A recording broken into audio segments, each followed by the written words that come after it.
Previously, when Dr. Allen checked Callia's belly and declared that she was 5 months pregnant, he suggested that her to eat only healthy foods for her baby's growth. And as he started to read a novel for her, she requested to read it herself for her baby. To this, he expressed that he was happy to read it for her. Yet, she gently declared that he was not her baby's father. Therefore, she had to read it as she was the mother. Understanding her emotions, Allen handed over the novel, suggesting Callia to read it with a soft voice. He then took his leave and leaned against the outside of Callia's bedroom, where he gloomily muttered that he knew he was not the baby's father, as his beloved wife was dead, so he couldn't be a father anymore. Meanwhile, Callia finished the novel and checked Shyman's picture before going to sleep like she always did. However, Shyman appeared in her dream half naked, embracing Callia tightly and pleading with her to return to him, as he was going crazy in her absence and wanted to hold her body in real life. Springing up from her sleep, Callia blushingly wondered why she had that kind of dream. Calming herself, she assumed that it must be a side effect of her pregnancy. So, let's dive into the chapters 30 and 31 of the manhwa, The Baby Isn't Yours. As Dr. Allen comes to perform his routine checkups on Callia's baby, he performs his magic ultrasound and asks her if she can see her baby's head and feet clearly. Observing her baby's growing body, Callia reflects that her baby is so adorable and super cute. Unable to control her excitement, she springs up from her bed and shouts that her baby is making her crazy. Going mad with joy, she yells that despite her baby being in her belly, she can clearly see its cute posture, which makes it so awesome. Somehow, Allen calms Callia and expresses that she shouldn't be so hyped up and should keep her breath even. Hearing this, she asks him if he saw how cute her baby is and shares her excitement about seeing how cute it will be after birth. Meanwhile, Allen intensifies his magic on her belly and asks if she feels any pain, to which she states no. Scrutinizing the view, he mentions that her baby is only 9 months old but is above average weight, and as he states that with such a big baby, it can be dangerous for Callia. Callia counters his concern and expresses that she is proud that her baby is growing up well. To this, he informs her that no matter how strong she is, giving birth to a huge baby is not easy. He scolds her, mentioning that Callia has already gained 14 kilograms and it is not good for the baby. Hearing this, she asks how he can call her a fatty person, yet he declares that from now on, she can't eat sweets and must adjust her intake by eating only healthy food, and he will inform Galla to cut down the sweets, to which Callia gloomily states that she won't have any sweets. She then reflects that if it affects her adorable child, she won't eat the sweets even if she craves them. Noting her crybaby face, Allen's heart melts to some extent and delivers a smile. He allows her, expressing that she can have sweets but only at Lua's upcoming festival, and after that she can't eat them. With priceless joy, Callia promises Allen that she will indeed denounce the sweets after the festival. Dear viewers, apologies for the interruption. If you're genuinely enjoying the content on this channel, please consider hitting the subscribe icon with all notifications, since this little support of yours will help this creator continue delivering high-quality work to brighten your day. And take a moment at the end of the video to leave a comment, sharing your thoughts on the content.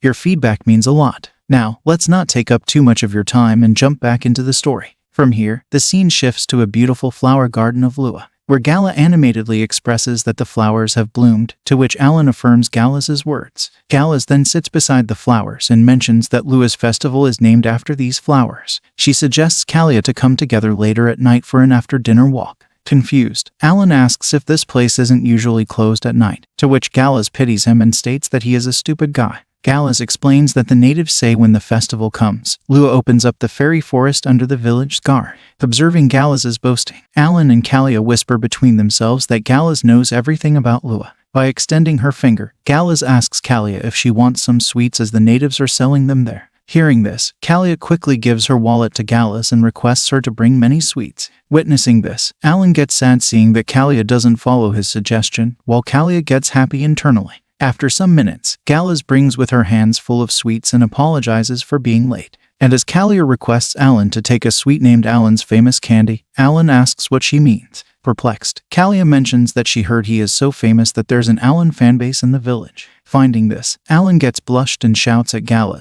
questioning if she is the one who did this. Licking the candy, Galla expresses that she created his Allen's fanbase just because she wants to him famous. This declaration causes Allen to shout at Galla, requesting with her to stop making a scene. Not wanting to stop, Galla hides behind Callia and teases him, saying he is such a beautiful and delicate man. And as Callia also makes fun of him, mentioning that it's fun to have a fanbase, Galla shifts her attention in another direction, as she spots a big circus in the distance with a large crowd and pleads with Callia to let's go there. Later, upon arriving at the entrance, Galla suggests Alan to eat fast and to hurry up if they want a seat. Suddenly, Galla mentions that she loves these things but she hasn't been able to attend since her family passed away.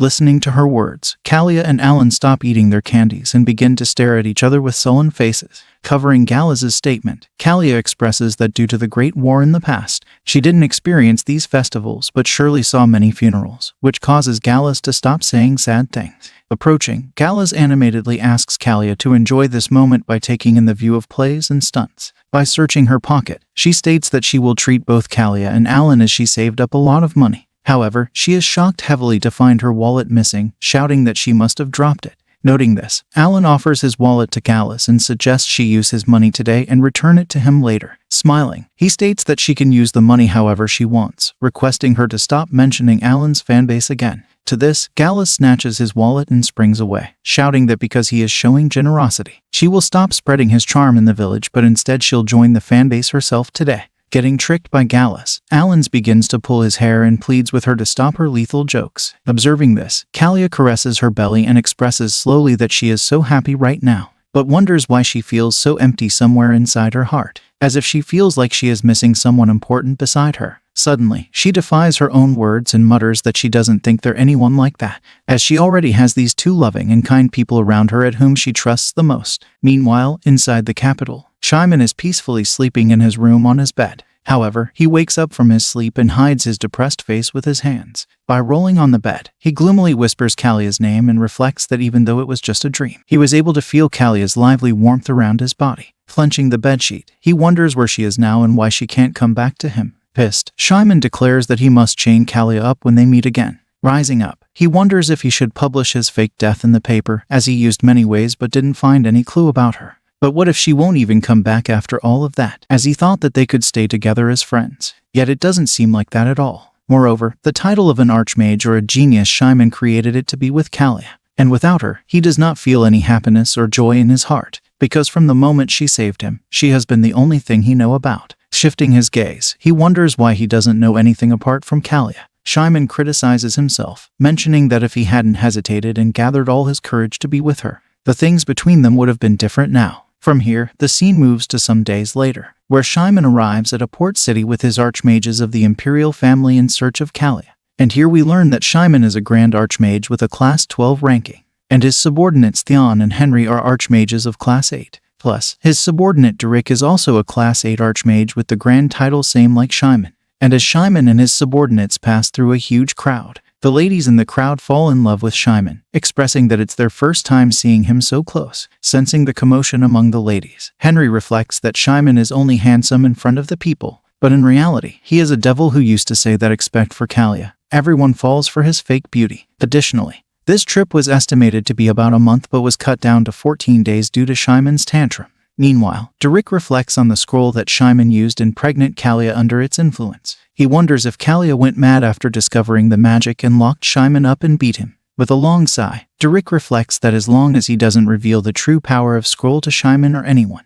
he will be safe from Shyman's cruel tyranny and will not be killed. Suddenly, Shyman and his subordinates halt their steps at noting a large crowd around a shop. And at observing the signboard in front of the shop, Shyman is confused to find the rare pink pearl at a very low price. He adds that the pink pearl is a rare pearl that only appears in this area, which is the famous gemstone in Thania. Hearing this, Henry mentions that he heard it's quite a beautiful and expensive. To this, Theon mentions something shocking, informing that in Thania, the pink pearls symbolize eternal love and a happy family. Noting this, Shyman delivers a determined look and quickly runs towards the shop to buy the pearl. His actions perplexed his subordinates to a greater extent. After some minutes passes in silence, Shyman comes back with the same rare pink pearl in his hands. He commands his subordinates to leave this busy port market. Observing Shyman's actions, Henry and Theon are taken aback, while Derek assumes that he'll give it to Callia. And as Shyman walks toward the siding of the shore, he delivers a visible smile on his face. With blushed cheeks, he wonders when Callia will return so that he can propose her to marry him.